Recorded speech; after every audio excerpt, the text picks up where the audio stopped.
Hi అండి అందరికీ. వీడియోలో బ్లౌజ్ చూస్తున్నారు కదా, ఇదైతే కుట్టించా అనమాట. దీనికైతే నేను ఇలా కుట్టడానికి నేను ఎక్కువ అమౌంట్ ఇచ్చానా, లేకపోతే రీజనబుల్లేనా, లేదా ఇంకొక దగ్గర అయితే తక్కువ ఉంటుంది అని తెలుసుకోవాలని నాకు ఒక చిన్న డౌట్ అయితే ఉంది. అందుకనే పెడుతున్నాను. చూడండి, ఇలా బ్యాక్ సైడ్ లేస్ ఉంటాయి కదా, వాటికి చూసారా, వీటికి కూడా బ్లూ కలరు పైపింగ్ ఇచ్చారనమాట.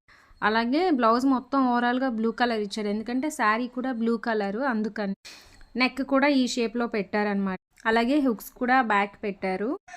ఇలా ఫ్రంట్కి వచ్చేసరికి ఇదిగోండి షేప్లెస్ అనమాట బ్లౌజు పెట్టమన్నా.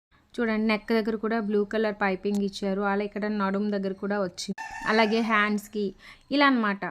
ఈ షేప్లో ఇలా కుట్టడానికి మీ ఏరియాలో అయితే ఎంత అమౌంట్ తీసుకుంటారు కామెంట్లో చెప్పండి. నేను ఎంత పే చేశాను అనేది నేను కూడా చెప్తాను.